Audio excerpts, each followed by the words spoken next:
The gentleman from Missouri, Mr. Luetkemeyer.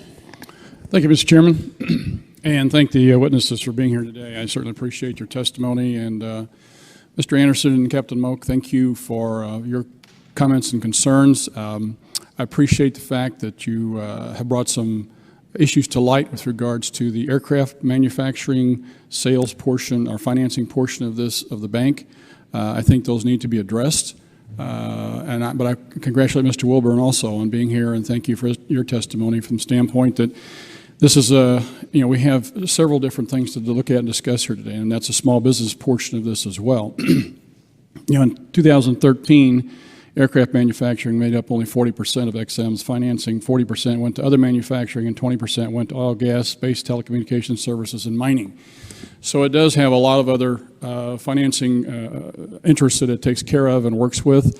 I think the statement's been made many times already this afternoon and morning. About 3,400 of the 3,800 loans it made were to small businesses. And so I think that at the end of the day, it's something that we need to consider how we can find a way to reform it, make it work for everybody. I get this crony capitalism comment, and it kind of sticks in my craw a little bit from the standpoint that, crony capitalism is truly when you hand out favors for somebody else as a favor for them having done something for you. And yet, the federal government helps with SBA loans. Is that crony capitalism? It helps with VA loans, helps the veteran own a home. Is that crony capitalism?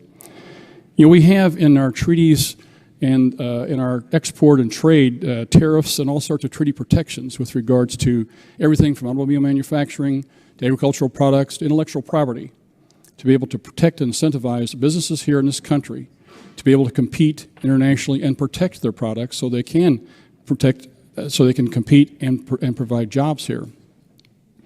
Dr. DeRucci a while ago made the comment that she'd like to see it all go away.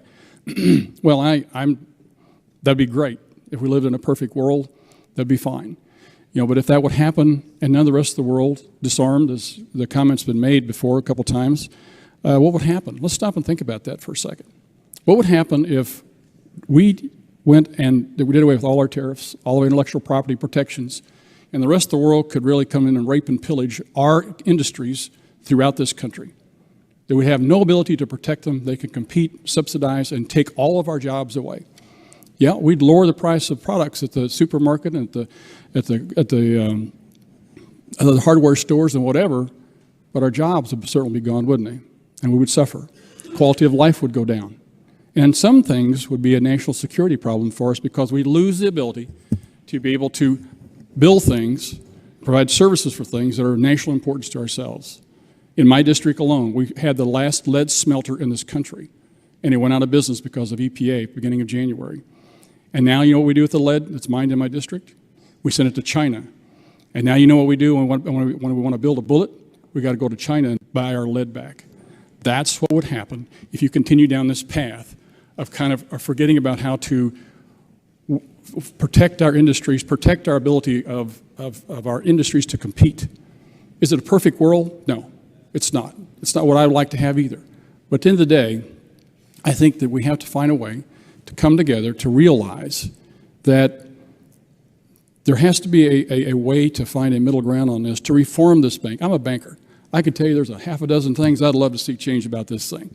And I'm working with Congressman Campbell on trying to do that because I believe that this can be done. I believe that there's enough good about this thing, this entity, that we can use it for the good of our people, our country, and our industries. Does it need to be reformed? Absolutely. There's a few things in there that drive me up a wall. And I'm glad that Mr. Anderson, Mr. Moak, you brought those to light today. But Mr. Wilburn, you also make a great point from the standpoint of the importance of how this bank can help small business compete, can grow, can market a product that may not be able to even be marketed here in this country, but can be in other countries around the world. And by enabling our markets, our entrepreneurs here in this country to be able to build that product, can market it and bring revenue to our country instead of sending it out. Mr. Chairman, I'll yield back the balance of my time. I appreciate the opportunity today.